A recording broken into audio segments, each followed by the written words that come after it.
Hello everyone, welcome to biology lecture. Myself Somnath Palicha here.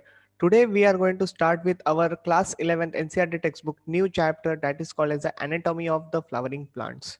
ठीक है, ये chapter हमारा स्टार्टिंग का इतना इंटरेस्टिंग होने वाला है कि आप लोगों को काफी अच्छे से ये चैप्टर समझ में आ जाएगा. ठीक है, सबको पता होता है एक बात का मतलब जिसको कहते हैं anatomy. What do you mean by anatomy? Study of internal structures. Okay, ये तो आप लोगों को पता ही होगा. जैसे कि हम लोगों ने इसके पहले बायोमोलिक्यूल्स डील किया था और उसके पहले हम लोगों ने स्ट्रक्चरल ऑर्गेनाइजेशन डील किया था, मॉर्फोलॉजी भी आप लोगों ने समझ लिया है. तो इन सारी चीज़ों से एक बात तो क्लियर हो जाती है दैट कि मॉर्फोलॉजी यानी study of external structure and anatomy is nothing but your internal structure. मतलब यहाँ पे हम लोग बात कर रहे हैं प्लांट्स के इंटरनल स्ट्रक्चर्स को लेकर. ठीक है, तो जैसे ये टॉपिक चालू हो जाता है तो इसमें सबसे पहला जो बेसिक है वो है क्लासिफिकेशन. जैसे कि आप लोगों के स्क्रीन पे एक ड्राइंग दिख रहा होगा. ये सिंपल सा ड्राइंग है जो कि पूरे चैप्टर का इंट्रोडक्शन दे देता है शॉर्ट में. तो दिमाग में इसको फिक्स कर लो क्योंकि इसी से क्वेश्चंस आप लोगों को डील करने आ जाएंगे. ठीक है, maximum question you can directly deal from this area. तो टिश्यूज दो टाइप के होते हैं, एक होते हैं मेरिस्टेमेटिक और दूसरे होते हैं परमानेंट टिश्यूज. मेरिस्टेमेटिक हमको दो तरीके से देखने मिलता है, like primary meristem and the secondary meristem के हिसाब से. ठीक है, लेकिन वही अगर मैं परमानेंट टिश्यू के बारे में बात करूं तो ये सिंपल है एंड कंपाउंड टाइप्स के होते हैं. मतलब इन जनरल दो टाइप्स के होते हैं. सिंपल में क्या हो जाता है कि सारे सेल्स जो होते हैं वो ऑलमोस्ट सेम टाइप के दिखते हैं, whereas the permanent cells जो कि कंपाउंड सेल में डिवाइड हो जाते हैं वो जो डिफरेंट टाइप के सेल्स बनाते हैं, कंपाउंड सेल्स. ठीक है, अभी सिंपल सेल्स आगे जाके दो कैटेगरी में खुल जाते हैं जिनको हम लोग एपिडर्मल टिश्यूज कहते हैं. एपिडर्मल टिश्यूज का सबको मतलब पता ही होगा, that is the outer cells या फिर आउटर लेयर, है ना. ये आपको ऑलरेडी पता है. लेकिन इसके अलावा there is a second category जिसको हम लोग कहते हैं ground tissue. Okay, ground tissue को इन जनरल कॉमन वे में कहा जाता है फिलिंग टिश्यूज. ओके, तो फिलिंग टिश्यूज हमारे तीन कैटेगरी के हो जाते हैं, parenchyma cells, collenchyma cells and the sclerenchyma cells. ठीक है, तो there are total three category which we are going to study under the ground tissues. इनको जनरली क्या कहा जाता है? Filling cells. ठीक है, या फिर फिलिंग टिश्यूज के नाम से इनको पहचाना जाता है. कैसे फिलिंग्स होते हैं ये सारी बातें हम लोग आगे जाके चैप्टर में सीखेंगे ही. ठीक है, अभी बढ़ते हैं कंपाउंड के तरफ. सो कंपाउंड दो तरीके के होते हैं, like xylem and the phloem. ये दोनों मिलके एक साथ कहलाए जाते हैं वैस्कुलर बंडल्स. ओके, जो कि आप लोगों ने ऑलरेडी सुना होगा. जाइलम वाटर कंडक्ट करने में मदद करता है, तो वेरस फ्लोएम फूड कंडक्ट करने में मदद करता है, जो आप ऑलरेडी 10th स्टैंडर्ड से या फिर लोअर क्लासेस से सीखते आ रहे हो, समझते आ रहे हो. ठीक है, यहाँ पे हम लोग उनके स्ट्रक्चर्स को लेके सारी बातें डील करेंगे. तो बढ़ते हैं आगे. जैसे कि before entering into the detail structure I should tell you that कि हम लोग यहाँ पे एक और टॉपिक को डील करेंगे जिसको कहते हैं root tip and the shoot tip. Okay, दोनों को समझना बहुत ज्यादा जरूरी है क्योंकि हम लोगों ने डील किया था मेरिस्टेमेटिक एक्टिविटी ना. तो ऊपर आप लोगों ने एक टॉपिक देखा था मेरिस्टेमेटिक एक्टिविटी, तो यानी मेरिस्टेम को समझना बहुत ज्यादा जरूरी है. जैसे कि आपके स्क्रीन पे रूट टिप वाला स्ट्रक्चर तो आ ही गया है.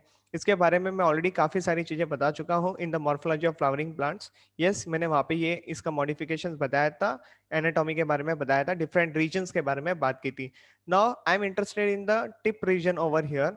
तो यहाँ पे आप लोग देख रहे रहेंगे कुछ सेल जो है बीच में जो कि रेड कलर के डॉट में दिख रहे हैं, दो cells actually called as a quiescent zone. Okay, quiescent zone का मतलब क्या होता है? These are formed from the apical meristem only due to the activity of meristematic, that is a cell division. Okay, cell division के activity के through ही ये सारे सेल्स बने हुए हैं. लेकिन कुछ सेल्स जो होते हैं ये लाइक सेल डिवीजन से बाहर आ जाते हैं और you can say they will remain as it is. Okay, और ये लोग तब काम करेंगे जब वाकई में जरूरत होगी. Okay, otherwise they will remain in their, you can से क्या बोल सकते हो, स्टॉप वाले फेज में रहेंगे. स्टॉप वाला फेज यानी आप बोल सकते हो यहाँ पे कि वो लोग कोई भी डिवीजन वाली एक्टिविटी नहीं करेंगे. ओके, जब जरूरत रहेगी तभी वो लोग अपनी एक्टिविटी को परफॉर्म करेंगे, otherwise they will remain as it is. Okay, इसके अलावा जो रूट टिप पे आप लोग क्या देख रहे हो, तो रूट कैप रीजन देखने मिलता है. रूट कैप को हम लोग दूसरा वर्ड भी कहते हैं जिसको कहा जाता है calyptra. This is for the protection for the root tip. Okay, now this calyptra actually formed from the cells which are nothing but meristematic cells only. जब meristematic cells calyptra बनाते हैं तो वो कुछ सेल्स जो होते हैं जो कैलिप्ट्रा बनाते हैं उनको हम लोग कहते हैं कैलिप्ट्रोजन। ओके, सो कैसे क्वेश्चन पूछा जा सकता है, how which cells give rise to the calyptra या फिर रूट कैप्स, तो तुम्हारा आंसर होना चाहिए कैलिप्ट्रोजन। अगर ऑप्शन में मेरिस्टेम ही है, कैलिप्ट्रोजन नहीं वर्ड यूज किया है, तो आंसर मेरिस्टेम के रिस्पेक्ट में जाएगा। ठीक है, तो ऐसे करके आप लोग भी थोड़ा सा स्मार्ट एक्ट करो, यहाँ पे इजी है रूट टिप समझना। ठीक है, उसी तरीके से हमको शूट टिप भी समझना है, सिमिलर है, खाली थोड़ा बहुत चेंजेस है, बस वो सारी बातें आप लोग इजीली डील कर लोगे। जैसे कि शूट टिप के पास भी मेरिस्टेमेटिक सेल्स देखने मिलते हैं। मान लो ये जो ब्लैक कलर के सेल्स है वो मेरिस्टेमेटिक सेल्स है, तो वो undergoes a mitotic division and they produce one cell give rise to the two daughter cells, जिसमें से एक डिवाइडिंग वाली एबिलिटी गेन कर लेता है और दूसरा क्या हो जाता है, परमानेंट सेल में कन्वर्ट हो जाता है। मेरी बात को ठीक से सुन लो, यहाँ पे क्या बोला मैंने, one meristematic cell will undergo mitotic division to produce the two daughter cells, जिनमें से एक सेल डिवीजन वाली एक्टिविटी को वैसे ही रखेगा और वो डिवाइड होते रहेगा, जो कि रेड कलर में मैंने यहाँ पे दिखाए हैं। और जो ग्रीन कलर के सेल्स है मैंने उसको क्या बोला है, permanent cells. Okay, permanent cells वो आगे जाके मैच्योर हो जाएंगे और बाकी सारी एक्टिविटी को कंट्रोल करना सीख जाएंगे। ठीक है, तो अभी इसको कैसे समझना है देखो, तो ये अपाइकल रीजन पे होने के कारण इसको अपाइकल मेरिस्टेम कहा जाता है। ठीक है, और यहाँ पे जो रेड कलर के सेल्स दिख रहे हैं दीज आर परमानेंट सेल्स। लेकिन कुछ ऐसे जो अपाइकल मेरिस्टेम वाली जो एक्टिविटी दिख रही है वो आप लोगों को somewhere here at the edges you will able to see. Okay, ये कहा जाता है इंटर कैलरी मेरिस्टेम। क्या कहा जाता है इसको, इंटर कैलरी मेरिस्टेम। अब ये इंटर कैलोरी मेरिस्टेम डाइकोट्स में अगर होता तो ये गिव राइज करता बर्ड को, किसको, बर्ड क्या करता है यहाँ पे, वो बर्ड फॉर्मेशन करता। लेकिन सिंस हियर ये क्या हो रहा है, लीफ प्राइमोडियल बना रहा है। What do you mean by the leaf primordial, the first form leaf, जिसको हम लोग कहते हैं लीफ प्राइमोडियल। ठीक है, इसके अलावा अगर ये तो लीफ की ग्रोथ हो गई क्योंकि वहां पे इंटरकैलरी मेरिस्टेम है, they will give rise to the leaf primordial, ये बात समझ में आ गई। बीच में परमानेंट सेल्स है, अपाइकल रीजन पे अपाइकल मेरिस्टेम है, इतनी बातें तो क्लियर हो गई। अगर साइड से ग्रोथ होनी है तो लैटरल मेरिस्टेम भी आता है। ओके, ये भी आप लोगों को ध्यान में रखना है, lateral meristem it is also called as a secondary meristem. Okay, और इंटरकैलरी मेरिस्टेम अगर लोकेशन पूछा कहाँ पे होता है तो your answer should be at the base of the leaf primordial, leaf primordial, ऐसे करके आप लोगों को आंसर करना है। ठीक है, सारी लोकेशन देख ली अच्छी तरीके से। Now we are proceeding with the some note, very important note over here. देखो यही बातें हैं जो मैं ऑलरेडी बता चुका हूं, अपेकल मेरिस्टेम प्लस इंटरकैलरी मेरिस्टेम, दोनों मेरिस्टेम टुगेदर इनको एक साथ कहा जाता है प्राइमरी मेरिस्टेम। अगर पूछा जाएगा व्हाट इज प्राइमरी मेरिस्टेम, सीधा सीधा आंसर है apical meristem plus intercalary meristem together will be known as a primary meristem, जो कि फॉर्म्ड होते हैं at the early stage of the plant life. Okay, वही अगर इंटरकैलरी मेरिस्टेम है, it is a characteristic feature of the monocot plants, वो leaf primordial बनाएगा। अगर डाइकॉट प्लांट के बारे में बात करेंगे so it will give rise to the, you can say bird. Okay, जो मैंने ऑलरेडी आप लोगों को बता दिया है। अभी इतना समझ लिया आप लोगों ने, root tip and shoot tip को समझ लिया है, तो बढ़ते हैं चैप्टर में आगे। The very interesting part of your chapter has been starting now, that is called as a C parenchyma, collenchyma, sclerenchyma. In short हम लोग ग्राउंड टिश्यू के अंदर जाने वाले हैं। ठीक है, तो फीलिंग सेल्स जिसको मैंने कहा था, तो सबसे पहले स्क्रीन पे आप लोगों को दिख रहा है पैरेन्काइमा, तो इसको समझ लेते। ये एक चार्ट है जो कि आप लोगों को बहुत इजीली हेल्पफुल रहेगा समझने के लिए, कंपेयर करने के लिए कि what is the difference between the all three of this. Okay, और इससे बनने वाले directly questions will be coming from this chart itself. तो इसको समझ लिया तो बाबा आप लोगों के लिए बोनस है, आप लोग आराम से डील कर लोगे इसके बनने वाले क्वेश्चंस को। ठीक है, तो देख लो parenchyma these are the living cells, where देखो यहाँ पे कोलेनकाइमा जो है ये लिविंग सेल्स है, वेयर स्क्लेरेनकाइमा जो है it is dead at maturity. सही बात है। अभी दूसरी बात क्या है, यहाँ पे देखो पैरेन्काइमा सेल्स जो है वो थिन वॉल स्ट्रक्चर है, कोलेनकाइमा भी थिन वॉल स्ट्रक्चर है। ठीक है, लेकिन यहाँ पे ऐसा कोई सिनेरियो नहीं है फाइन स्क्लेरेनकाइमा में। अभी थोड़ा सा और आगे बढ़ते हैं, पहले पैरेन्काइमा को समझ लेते हैं। अभी देखो, have the primary and the secondary cell wall present. Okay, लेकिन primary and the secondary cell wall है, प्राइमरी सेल वॉल का मतलब क्या होता है, they have initial level of the cell wall, पतली होती है बोल सकते हो ऐसे। ठीक है, और उसके बाद एक और लेयर चढ़ जाती है जिसको हम लोग कहते हैं सेकेंडरी सेल वॉल। जो प्राइमरी सेल वॉल होती है उसके अंदर सेलुलोज का कंटेंट जो होता है वो कम होता है, उसके अंदर हेमी सेलुलोज का कंटेंट ज्यादा होता है। और जो सेकेंडरी वॉल होती है उसके अंदर वाइस वर्सा होता है, उसके अंदर मतलब क्या हो जाता है, सेलुलोज का कॉन्सेंट्रेशन बढ़ता है और हेमी सेलुलोज का कॉन्सेंट्रेशन रेड्यूस रहता है। ये फर्क है between the primary and the secondary cell wall. लेकिन यहाँ पे मैंने क्या मेंशन किया है, primary and the secondary both cell walls are present. That means you have get a chance to study over here both cellulose as well as hemicellulose. Okay, ये logic था इसके पीछे समझने के लिए। अभी इतना अगर आप लोगों ने इसको ठीक तरीके से समझ लिया है तो अभी इसके स्ट्रक्चर के बारे में बात करते हैं। तो पैरेन्काइमा के सेल्स नॉर्मली आइसोडायमेट्रिक स्ट्रक्चर्स दिखाते हैं। They can be oval, they can be round, they can be hexagonal और दे कैन बी पॉलीगोनल। तो कितने सारे शेप्स में ये सेल्स अवेलेबल होते हैं आप खुद ही देख लो, ठीक है। अब इसके अलावा दे आर लूजली अरेंज, क्योंकि उनके बीच में इंटरसेलुलर स्पेसेस क्रिएट हो जाएंगे। अगर वो लोग लूज अरेंज कर रहे हैं तो बीच में इंटरसेलुलर स्पेस बनेगी। ओके, ये कॉमन सेंस की बात है, इसको याद रखना बहुत ज्यादा जरूरी है। अगर फंक्शन वाइज अगर पूछा जाएगा कि what is the function of the parenchymal cells, तो your answer should be like they are acting like a temporary storage cells. They perform photosynthesis because they have the chloroplast present in that. Okay, अगर बंदा chlorophyll photosynthesis कर रहा है that mean उसके पास chlorophyll है। Chlorophyll के लिए हमको पता है कि सेल ऑर्गेनेल चाहिए क्लोरोप्लास्ट। तो ये सारे लॉजिक आप लोग यूज करोगे तो सारी चीजें अपने आप क्लियर होने लगेगी आपके लिए, ठीक है। अभी अगर मैं आगे बढ़ाऊं फंक्शन को तो यहाँ पे देखो, such cell will also be called as a chlorenchyma. So parenchyma का ही दूसरा नाम क्लोरेनकाइमा है क्योंकि वो परफॉर्म कर रहा है फोटोसिंथेसिस, ठीक है। Other function is that they can act as a secretary cells. इसके अलावा और कोई भी क्वेश्चन घुमा फिरा के नहीं पूछा जाएगा, सीधा सीधा यही तुम्हारे स्क्रीन पे क्वेश्चन दिख रहे हैं, ठीक है। लोकेशन की बात करें कि पैरेन्काइमा सेल्स आपको कहाँ देखने मिलते हैं, तो सिंपल से आंसर यहाँ पे है cortex of the stem and the root. What is cortex, कहाँ होता है ये स्टेम के अंदर, रूट में कहाँ पे होता है लोकेटेड, ये सारी बातें अभी आपको आगे जाके सीखनी है, ठीक है। मैं ऐसे डायग्राम्स प्रोवाइड करके दूंगा विथ वेल लेबल चीजों के साथ, और एक्सप्लेनेशन भी प्रोवाइड करूंगा so that you will understand the location of cortex and the different parts of the stem as well as the roots. Okay, अभी आगे बढ़ रहे हैं हम लोग। ये तो रूट एंड स्टेम के रेस्पेक्ट में कॉर्टेक्स वर्ड आ गया, लेकिन there are mesophyll cells are also present in the leaf. ये मेसोफिल सेल्स जो होते हैं ये नॉर्मली दो टाइप के होते हैं। इनमें होता है पैलिसेड सेल्स जो कि थोड़े से इलोंगेटेड टाइप होते हैं। अगर मैं यहाँ पे इसका स्ट्रक्चर बनाऊं तो ये समवॉट ऐसे इलोंगेटेड सेल्स होते हैं, पैलिसेड सेल्स होते हैं, no intercellular spaces present. Okay, ये होता है मेसोफिल सेल। और इसी में दूसरा टाइप भी प्रेजेंट होता है ठीक पैलिसेड के नीचे, जो कि ऐसे लूजली अरेंज होते हैं, ऐसे राउंड होते हैं, ठीक है। इनको कहा जाता है स्पॉन्जी सेल्स। ये लीफ के अंदर होता है, मतलब इसके ऊपर एपिडर्मिस होता है, यहाँ पे नीचे लोअर एपिडर्मिस होती है, ठीक है। ये बात आप लोगों ने सीखी। ये क्या है, in short TS of the leaf है। मैं फिर से बता रहा हूँ, मेसोफिल सेल्स आपको लीफ में देखने मिलते हैं। मेसोफिल सेल्स दो तरीके के होते हैं, एक होते हैं पैलिसेड सेल्स जो कि लॉन्ग इलोंगेटेड होते हैं, ओके। उनके अंदर भी क्लोरोप्लास्ट होता है, yes they perform photosynthesis activity. इसके अलावा no intercellular spaces will be present in the palisade sales.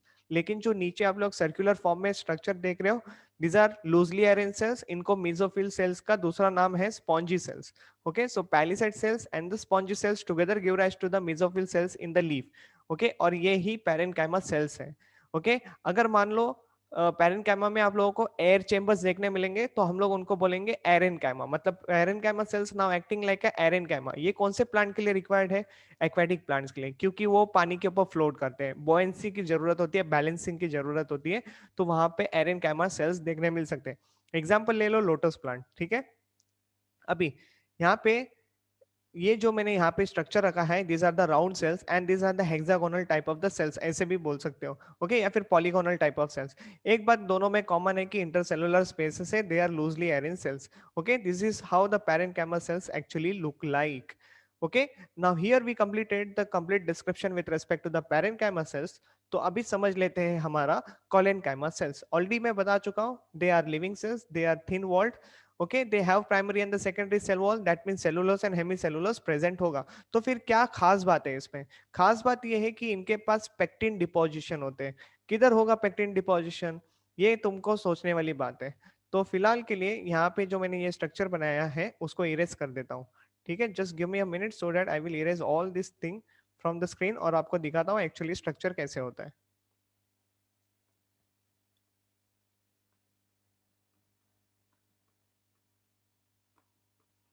ठीक है। तो ये सारी चीजें क्लियर हो गई है। तो मान लो यहाँ पे मैंने बनाया कॉलिन कैमा सेल्स, ये ऐसे कुछ कॉलिन कैमा के सेल्स बना रहा हूँ। फाइन। अब आप बोलोगे कि यहाँ पे तो इंटरसेलुलर स्पेसेस दिख रही है। यस, यहाँ पे इंटरसेलुलर स्पेसेस दिख रही है, लेकिन अभी नहीं दिख रही है, क्योंकि ये जो एरिया है ना, यहाँ के जो गैप्स है वो मैंने मिटा दिए हैं। एक सेल में यहाँ पे भी बना देता हूँ। ओके, तो यहाँ पे गैप्स जो थे वो मिट चुके हैं। क्यों? क्योंकि वहां पे पेक्टिन का डिपोजिशन हो चुका है। तो पेक्टिन कहाँ पे डिपोजिशन होता है? इंटरसेलुलर स्पेसेस में डिपोजिशन होता है पेक्टिन का। ओके, या फिर बोल सकते हो at the corners of the cells pectin deposition will be taking place. तो फिर ये सेल एक दूसरे के सेल्स के साथ क्या ट्रांसफर वाली सब्सटेंस को ट्रांसफर करने वाली एक्टिविटी दिखा सकता है, डिफ्यूजन दिखा सकता है? यस, दिखा सकता है। मतलब कोई ना कोई तो ऐसी जगह होगी जहां से ये दोनों सेल्स आपस में जुड़े रहेंगे, तो वह उसी एरिया से डिफ्यूजन वाली एक्टिविटी हो जाएगी। ओके, ये आपको ध्यान में रखना है। इंटरसेलुलर स्पेसेस गायब होते हैं क्योंकि पेक्टिन डिपोजिशन होता है। ओके, भूलना नहीं है, वेरी वेरी इंपॉर्टेंट। सी लिखा है यहाँ पे, no intercellular spaces due to the pectin. अभी लोकेशन की बात करते हैं। So it is found at the base of the petiole. तो पेटियोल किसका पार्ट होता है? Petiole is the stalk of the leaf, right. और लीफ जिधर अटैच रहता है स्टेम के साथ, वहां पे आप लोगों को कॉलेनकाइमा सेल्स देखने मिलेंगे। क्या करेगा फिर वहां पे? ये मैकेनिकल सपोर्ट देगा ताकि लीफ जो होते हैं, जो नॉर्मल स्ट्रेस कंडीशन में होते हैं, खास करके जब तेजी से हवा चलती है तो वो बार बार हिलते रहते हैं ना, तो ऐसा नहीं है कि फटाफट गिर जाएंगे सारे लीव्स। वो वैसे ही रहते हैं क्योंकि it has the collenchyma tissue eight the base of the petiole. इसके कारण उनके पास फ्लेक्सिबिलिटी है, इनके पास मैकेनिकल सपोर्ट है, इसलिए वो वैसे ही प्रेजेंट रहते हैं। ओके, ड्राई होते हैं तब बात सिनारियो अलग होती है, लेकिन जब फ्रेश रहते हैं तभी सिनारियो अलग होता है। ओके, इसके अलावा कोलेनकाइमा सेल्स आपको हाइपोडर्मिस में देखने मिलेगा। हाइपोडर्मिस क्या होता है? तो हाइपोडर्मिस ये स्टेम का पार्ट होता है, डाइकॉट स्टेम का खास करके। आउटर एपिडर्मिस के बाद हाइपोडर्मिस की लेयर होती है जो कि कोलेनकाइमा की बनी हुई रहती है। अगर सर ने बोला यहाँ पे hypodermis is made up of collenchyma, that means what? Epidermis के नीचे वाली जो लेयर रहेगी हाइपोडर्मिस, उसके अंदर पेक्टिन डिपोजिशन होगा, क्योंकि जस्ट अभी हम लोगों ने देखा। ठीक है, इट परफॉर्म फोटोसिंथेसिस ऑल्सो। ठीक है, तो ये सारी बातें यहाँ पे डायग्राम के साथ एक्सप्लेन किए। तो ये जो रीजन है, इवन द फ्रूट्स, उनके बेस पे भी, फ्रूट के स्टॉक के बेस जो कि मेन स्टेम के साथ कनेक्टेड रहते हैं, वहां पे भी आप लोगों को कोलेनकाइमा देखने मिलता है, ताकि मैकेनिकल एंड फ्लेक्सिबिलिटी मिल सके। ओके, तो after understanding the collenchyma, let's proceed with the sclerenchyma. Sclerenchyma करता क्या है? तो देखो यहाँ पे इसका function, actually these are dead tissues. Okay, dead वो भी कब होते हैं? जब मैच्योरिटी होती है। इनिशियल लेवल पे तो ग्रो करना चाहिए ना, इसलिए इनिशियल लेवल पे वो लोग न्यूक्लियस दिखाते हैं, लेकिन बाद में क्या हो जाता है? They are dead at maturity. इतना ही नहीं, they are actually providing a mechanical strength to the plant. और आप लोगों को अगर डायग्राम देखना है तो ये कुछ ऐसे स्पिंडल शेप स्ट्रक्चर आपके स्क्रीन पे रखा गया है। ओके, जिसके ऊपर एक लिग्निन डिपोजिशन देखने मिलता है सेल वॉल में। ओके, इसके अलावा there is a space inside. Initially it was field जब वो लिविंग था, लेकिन बाद में वो एम्प्टी हो जाता है लूमेन। ओके, तो स्ट्रक्चर अगर पूछा जाएगा, these are actually fibre like spindle like structures, आप लोगों को ध्यान में रखना है। Provides mechanical strength to the plant. अगर मैं टाइप्स ऑफ स्क्लेरेनकाइमा की बात करूं, so it is like fibre like substance अगर होगा तो it is a long and spindle shape structure. Okay, found in the खास करके फ्लोएम, देयरफॉर हम लोग फ्लोएम को, ऐसे फ्लोएम को कहते हैं बास्ट फाइबर्स आल्सो। तो यहाँ पे आपके लिए क्वेश्चंस बनते हैं स्ट्रेट फॉरवर्ड पूछे जाने वाले, इसको याद रखो, बहुत ईजी है। Okay, next, also found in the xylem, therefore हम लोग टर्म यूज करते हैं जाइलम फाइबर्स। इसके अलावा अगर स्क्लेरिड हम लोगों को समझना है, sclereid again it is a type of the sclerenchyma only. ठीक है, तो स्क्लेरिड्स में मल्टीपल टाइप्स होते हैं, जैसे कि पहला स्क्रीन पे आ रहा है ब्रैकिस्क्लेरिड। ओके, तो ब्रैकिस्क्लेरिड हम लोग इन जनरल उसको स्टोन सेल्स के नाम से पहचानते हैं। ये आप लोगों को मिलेगा पल्प ऑफ गुआवा सैपोटा प्योर। ये जब ऐसे फ्रूट्स आप लोग खाते हो तो आप लोगों के दांतों के नीचे छोटे छोटे छोटे छोटे दाने आते हैं, राइट, जिनको चबाते हो आप। तो that actually nothing but you can say brachysclereids. Okay, nothing but a kind of sclerenchyma. ठीक है, इसके बाद बढ़ते हैं आगे, जिनको कहा जाता है macrosclereids. Okay, this are actually large pillar like structure, diagram आपके स्क्रीन पे प्रोवाइडेड है। Okay, found in the epidermis of the leguminous seeds. Next आपके स्क्रीन पे स्क्लेरेनकाइमा के तीसरा एग्जांपल आ रहा है। Okay, that is osteosclereid. Osteo यानी बोन के लिए हम लोग वर्ड यूज करते हैं, तो इसका स्ट्रक्चर भी बोन जैसा ही है। आप लोग अपने स्क्रीन पे देखो, आप लोगों को समझ में आ जाएगा। ठीक है, so these are normally found in the sub epidermal tissue of the leguminous seed. Okay, sub epidermal tissue of the leguminous seed, याद रखना है, स्ट्रेट फॉरवर्ड पूछे जाने वाले क्वेश्चन है। एस्ट्रोस्क्लेराइड्स का मतलब ये है कि वो स्टार शेप दिखता है। ओके, तो ये देख लो स्ट्रक्चर तुम्हारे स्क्रीन पे, found in the tea leaves. तो यहाँ पे एग्जाम्पल बेस्ड ही क्वेश्चंस पूछे जाते हैं, तो यहाँ पे be alert, very very important, straight forward questions, easily दिमाग में आ जाएगा, डील कर लोगे, ठीक है। अभी after understanding all the parenchyma, collenchyma, sclerenchyma, let's proceed with the permanent compound tissues, है ना। तो अभी इसको समझ लेते हैं, जैसे कि जाइलम हो गया, फ्लोएम हो गया, ये सारी बातों को अभी समझना जरूरी हो जाएगा आप लोगों के लिए। तो जैसे कि स्क्रीन पे आप लोग देख रहे हो, देयर इज अ जाइलम। पहला टॉपिक क्या स्टार्ट किया है, जाइलम। सबको पता है कि जाइलम के पास डिफरेंट टाइप्स के सेल्स होते हैं, तो सारे सेल्स को एक साथ हम लोग कहते हैं इन जनरल वे में जाइलम एलिमेंट्स। ओके, फंक्शन क्या है सबको पता है जाइलम का, that is conduction of the water molecule, ठीक है, वाटर को कंडक्ट करने में मदद करता है। लेकिन जाइलम का जो फर्स्ट सेल्स होते हैं वो जाइलम वेसल्स या फिर जाइलम ट्रकिट्स के नाम से पहचाने जाते हैं। मैं फिर से बोल रहा हूँ, जाइलम के फर्स्ट टाइप ऑफ सेल्स है जाइलम वेसल्स या फिर जाइलम ट्रकिट्स। अगर जाइलम वेसल्स वर्ड यूज कर रहा हूँ तो वो एंजियोस्पर्म में देखने मिलते हैं। और एक और बात ध्यान रखना, angiosperm is a advance and the gymnosperm is a you can say primitive one as compare to the angiosperm, है ना। तो मोर डेवलप्ड जो रहते हैं वो वेसल्स रहते हैं, लेस डेवलप्ड जो रहते हैं वो ट्रकिट्स रहते हैं। ये आप लोगों को ध्यान रखना है। और दोनों के दोनों dead at maturity, very very important statement है, vessels and tracheids they are dead at maturity. Okay, अभी दोनों के डायग्राम आपके स्क्रीन पे रखे गए हैं, दोनों के कंपैरेटिवली क्वेश्चंस आपको पूछे जा सकते हैं नीट एग्जाम में, ठीक है। तो फोकस करो इन चीजों के ऊपर, ये वेसल्स के डायग्राम्स है और ये ट्रकीड के डायग्राम्स है। फर्क क्या है दोनों में, देखो ये लॉन्ग इलोंगेटेड दिख रहे हैं, यूनिफॉर्म ल्यूमेंस वगैरह दिख रहा है, लेकिन यहाँ पे ये स्पिंडल शेप स्ट्रक्चर्स दिख रहे हैं, ठीक है। Both the vessels has been connected with the some pits, okay, border pits के थ्रू कनेक्टेड है, मतलब यहाँ का जो पानी है वो यहाँ पे भी जाके सीधा ऊपर जा सकता है ना। इनका जो लूमेन होता है वो नैरो होता है, see lumen is narrow and the reason behind this is that this vessels have the thick lignin deposition, है ना। थिक लिग्निन डिपोजिशन होने के कारण बीच वाला जो एरिया रहता है वो नैरो हो जाता है। सिमिलरली आप इसको वाइस वर्सा कर दो, आप लोगों को जिम्नोस्पर्म का कैरेक्टरिस्टिक मिल जाएगा। ट्रकिड जो है यहाँ पे देखो सिनेरियो कैसे है, they are actually spindle shape structure, इनके ऊपर भी लिग्निन डिपोजिशन होता है लेकिन कम होता है as compare to the vessels, इसलिए इनका जो लूमेन होता है वो ब्रॉड लूमेन होता है as compare to the vessels, okay. और इनके पास भी पिट्स होते हैं, लेकिन फर्क क्या है पता है, यहाँ से पानी जो वेसल्स में है वो सीधा ऊपर जाएगा, whereas here what is the problem, you know, ये पानी ऐसे जाएगा फिर ऐसे जाएगा फिर ऐसे जाएगा फिर ऐसे जाएगा, ऐसे ऐसे जिगजैग होते होते जाएगा। तो इसमें क्या है ना, टाइम कंज्यूमिंग एक्टिविटी है और इसमें बहुत जल्दी जल्दी ट्रांसपोर्ट हो जाता है। समझ में आ रहा है, इसलिए एंजियोस्पर्म को मोर डेवलप्ड माना जाता है, एडवांस माना जाता है, वेरएस जिम्नोस्पर्म को लेस डेवलप्ड प्रिमिटिव माना जाता है। Okay, very easy to understand. पहला पार्ट आप लोगों ने जाइलम एलिमेंट्स का डील कर लिया है। बढ़ते हैं सेकंड एलिमेंट के पास जिसको कहा जाता है जाइलम फाइबर्स। अभी वर्ड यूज कर रहा हूं यहाँ पे फाइबर्स, तो आ गया वर्ड दिमाग में स्क्लेरिन काइमा, तो स्क्लेरिन काइमा आ गया तो डेड एट मैच्योरिटी सबको पता है। और जो नेक्स्ट है that is a xylem parenchyma. अगर वर्ड यूज कर रहा हूँ पेरेन्काइमा तो ये भी आंसर मिल गया तुमको कि दे आर लिविंग।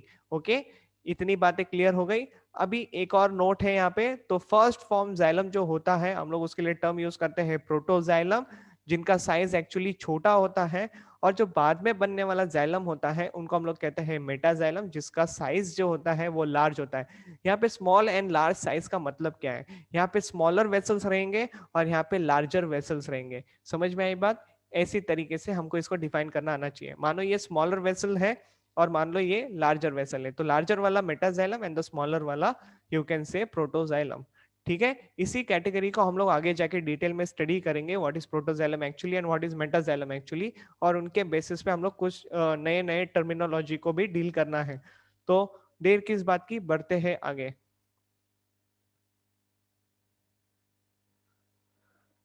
तो जैसे कि अभी आप लोग स्क्रीन देख रहे हो, तो स्क्रीन पे आप लोगों के सामने फ्लोएम एलिमेंट्स आ चुके हैं। फ्लोएम का मतलब क्या है, कंडक्टिंग ऑफ फूड, है कि नहीं, दिमाग में आ गया फूड। तो चलो बढ़ते हैं आगे, इसके एलिमेंट्स को समझते हैं। सबसे पहली बात आती है sieve tubes and the sieve cells. Okay, तो यहाँ पे देखो ये सीव ट्यूब है, ओके, और ये जो है ये सीव सेल्स है। कैसे पता करने का ये सीव ट्यूब है और ये सीव सेल्स है, देखो इनके ऊपर जो है ना, इसको देखो ये 3D स्ट्रक्चर है, तो ऊपर का जो एरिया है इसके अंदर बहुत सारे पोर्स है, तो काफी ज्यादा परफोरेटेड है।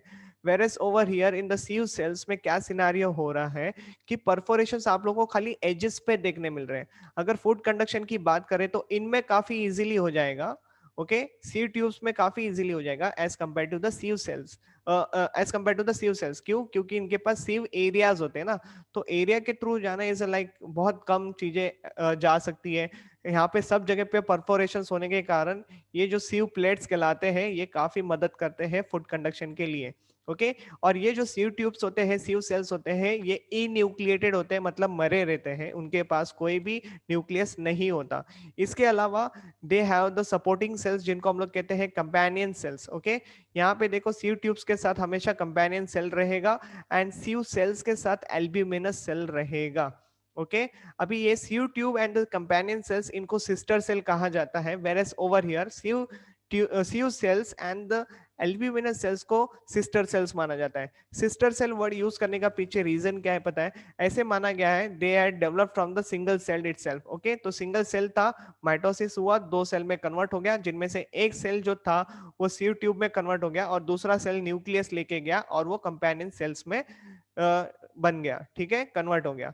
तो similarly same same logic apply for this too also. Okay, तो सीव सेल्स जो है उनके पास न्यूक्लियस नहीं होता, लेकिन एल्ब्यूमिनस सेल के पास न्यूक्लियस होता है, because they both develop from the single individual cell, तो इसलिए उनको सिस्टर सेल्स भी कहा जाता है। अभी इतनी सारी बातें तो मैंने आप लोगों को बता दी, तो सेम बातें यहाँ पे लिखी हुई है, आप लोग देखो, रीड करो, आप लोगों को भी समझ में आ जाएगा। देखो, जैसे कि sieve tubes dead at maturity, they are enucleated, found in the angiosperms, whereas sieve cells found in the gymnosperms. Okay, बाकी सारी बातें सेम है। नेक्स्ट, कंपेनियन सेल जो है वो न्यूक्लिएटेड सेल्स होते हैं, लिविंग होते हैं, वेरस एल्ब्यूमिनस सेल जो होते हैं वो न्यूक्लिएटेड होते हैं एंड लिविंग होते हैं। ओके, मतलब देखो, डेड सेल्स को कंट्रोल करने के लिए यहाँ पे कंपेनियन सेल्स प्रेजेंट है, और यहाँ पे भी सेम थिंग, डेड सेल को कंट्रोल करने के लिए एल्ब्यूमिनस सेल्स प्रेजेंट है, नहीं तो काम बहुत मुश्किल से हो पाता। ठीक है, ऐसा नहीं है कि वहाँ पे ये companion cells and albuminous cells ऐसे ही जुड़े हुए हैं, उनके पीछे कुछ रीजन है, हम लोग जो आगे जाके पढ़ेंगे वो रीजन क्या है करके। ठीक है, in the chapter called as a mineral nutrition. तब तक के लिए आपको थोड़ा सा वेट करना पड़ेगा। Now we are going ahead with the next category, that is a phloem fibers. Word आ गया मतलब बास्ट फाइबर आ गया, मतलब स्क्लेरेनकाइमा आ गया, they are dead. Phloem parenchyma मतलब लिविंग हो गया, खत्म बात। बाकी सारी बातें तो सर ने ऑलरेडी बता दी है ऊपर। ठीक है, so now let's proceed with the next part, epidermal tissue के बारे में बात करते हैं। ऑलरेडी पता है कि ये आउटर कवरिंग होते हैं एपिडर्मल टिश्यू, ऊपर से देखोगे तो ये ऐसे दिखेंगे और साइड व्यू देखोगे तो कुछ ऐसे दिखेंगे। ये सारे सेल्स बड़े टाइटली बाउंड होते हैं। ठीक है, no intercellular spaces will be seen, और इनके पास ये कोई भी क्लोरोप्लास्ट नहीं होता, तो वो लोग फोटोसिंथेसिस नहीं कर सकते। लेकिन ये जो एपिडर्मिस होती है ना, इनके पास बीच में ऐसे स्टोमेटा आ जाता है, तो स्टोमेटा के पास गार्ड सेल्स होते हैं। स्टोमेटा के पास क्या सेल्स होते हैं? Guard cells. ये कुछ ऐसे दिखते हैं ना, तो गार्ड सेल्स के पास क्या होता है? क्लोरोप्लास्ट प्रेजेंट होता है, और वो क्लोरोप्लास्ट होने के कारण guard cells can perform photosynthesis, लेकिन एपिडर्मस सेल जो है फोटोसिंथेसिस परफॉर्म नहीं कर सकता। ये आपको ध्यान में रखना है। Okay, so see, present on the outer surface, flat and thin wall cells, no intercellular spaces, modified parenchymal cells है लेकिन। okay, next, अगर स्टेम और लीफ की बात करें, so they are covered with the cuticle. Cuticle is absent in the root epidermis, ये आपको ध्यान रखना है। Stomata on the leaf epidermis will be seen. Epidermis like chloroplast, but guard cells do have the chloroplast, जैसे कि मैंने बताया। And outer growth such as root hair, shoot hair, trichomes can be seen on the epidermis। मतलब क्या? अगर ये epidermal cell के बारे में बात करें तो ट्राइकोम भी आ सकता है या फिर रूट हेयर्स आ सकते हैं। फर्क क्या है ट्राइकोम में और रूट हेयर में? रूट हेयर जो होते हैं वो यूनिसेलुलर होते हैं, वेर स्टेम के जो हेयर्स होते हैं, ट्राइकोम्स होते हैं, उनके शूट हेयर्स जो होते हैं वो मल्टी सेलुलर स्ट्रक्चर्स होते हैं। ऐसे करके याद रखो। फंक्शन क्या है उन लोगों का फिर सर? रूट हेयर का एब्जॉर्प्शन है, ट्रांसपीरेशन कम करने का उनका फंक्शन है, प्रोटेक्शन प्रोवाइड करने का ट्राइकोम का फंक्शन है। ठीक है, ऐसे सारे वो फंक्शंस प्ले करते हैं। अभी आएगा सारी चीजें आगे आगे, जैसे चैप्टर में बढ़ेंगे, you will understand everything with the help of diagram also, so don't worry about that. Okay, next we are entering into the vascular bundles. अभी इतने देर से जाइलम एंड फ्लोएम आप लोगों ने समझ लिया था, तो अभी वैस्कुलर बंडल समझने का टाइम आ गया है। तो देखो क्या होता है वैस्कुलर बंडल्स। अगर मैं एक स्टेम का ऐसे सर्कुलर टीएस ले लूं, तो मुझे ऐसे स्टेम का नहीं, एक्चुअली मैं रूट का टीएस ले रहा हूँ, क्योंकि मुझे रूट के बारे में बताना है, क्योंकि मैं बात कर रहा हूँ radial arrangement of the vascular bundle, है ना। तो यहाँ से यहाँ तक का एक रेडियस बनाओ, तो ये देखो इस रेडियस पे खाली जाइलम दिख रहा है।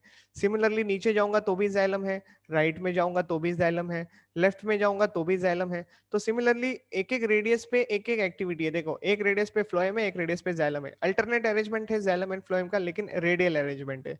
तो it is a characteristic feature seen in the dicots and the monocots root. मतलब डाइकॉट का रूट लो या मोनोकॉट का रूट लो, आप लोगों को रेडियल अरेंजमेंट दिखेगी वैस्कुलर बंडल्स की। ओके, अगर मैं conjoint वाली एक्टिविटी बताओ, so they will be seen on the same radius. हु, xylem and the phloem will be seen on the same radius. देखो जाइलम फ्लोएम एक साथ है, सेम रेडियस पे है। समझ में आई? अगर ऐसी एक्टिविटी रहेगी तो उसको conjoint बोलेंगे। अगर इसकी आगे जाके दो कैटेगरी खुल जाती है, मानो अगर मैं ये वाला कोलैटरल बात कर रहा हूँ, तो कोलैटरल में फ्लोएम आउटसाइड हो जाता है, जाइलम इनसाइड हो जाता है। Okay, whereas over in the bicollateral क्या हो जाएगा, phloem on both the side will be seen and the xylem will be seen in the center. Okay, तो इसको डिफाइन कैसे किया जाता है, conjoint collateral या फिर conjoint bicollateral, इस तरीके से इसको डिफाइन किया जाता है। समझ में आई बात? बड़ा इजी था समझने के लिए। अभी बढ़ते हैं आगे सिनेरियो के साथ।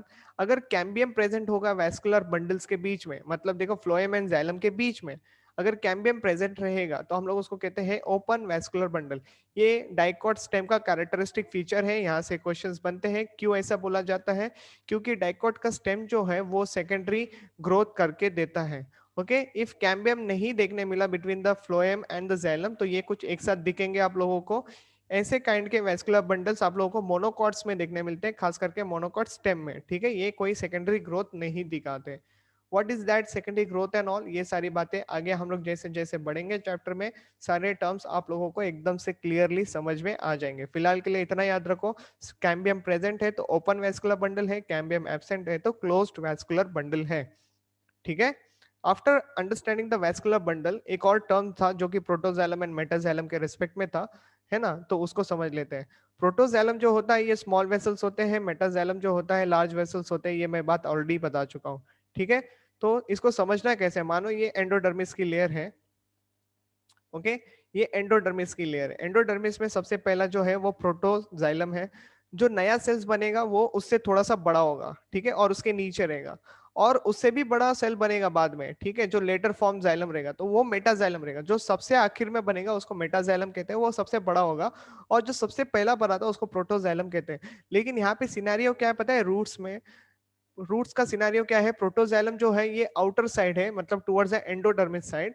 और मेटाजाइलम जो है वो टुवर्ड्स द पिथ रीजन, यानी टुवर्ड्स द सेंटर रीजन में है। ठीक है, आप लोग डायग्राम से भी यहाँ पे पता कर सकते हो। देखो छोटा वाला एंडोडर्मिस के पास है, बड़ा वाला बाहर अंदर के डायरेक्शन में, जो कि सेंटर ऑफ द सर्कल बोल सकते हो। इस तरीके से आप लोग इसको समझो, इजीली समझ में आ जाएगा। ठीक है, सो इसको कहते हैं एक्सार्ज कंडीशन, जहाँ पे metaxylem is outer side, sorry, not on the outer side, it is on the inner side and the protoxylem is on the outer side towards the endodermis. Why endodermis term I am using, ये endodermis है। ठीक है, फिर sir epidermis कहाँ है, तो ये ऐसे बाहर से कवरिंग होगा। तो ये बीच वाला एरिया क्या है सर, यहाँ पे आ जाएगा कॉर्टेक्स। ओके, कैसे आएगा ये सारी बातें करना बाकी है, अभी टेंशन मत लो, वो सारी बातें हम लोग बाद में करेंगे। तो वो रूट का एरिया था।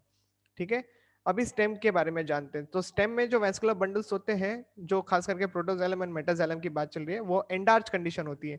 वाइस वर्सा कर दो, जो फर्स्ट फॉर्म प्रोटोजाइलम है वो नीचे नीचे नीचे शिफ्ट होते जाता है, मतलब टुवर्ड्स द सेंटर में शिफ्ट होते जाता है। और जो नया वाला है वो बाहर के डायरेक्शन में रह जाता है। अंडरस्टूड? तो metaxylem remain on the outer side, protoxylem remain on the inner side. This is how you had studied the basic introduction of the chapter we had completed. अभी यही सारी बातों को हम लोग जब आगे जाके डील करेंगे तो और मजा आएगा, है ना। टॉपिक बड़ा इंटरेस्टिंग पार्ट। तो यहाँ पे हम लोगों ने first part of the lecture anatomy का खत्म कर दिया है। मिलेंगे आपको नेक्स्ट लेक्चर से, तब तक के लिए एनसीईआरटी रीड करो। Okay, bye bye.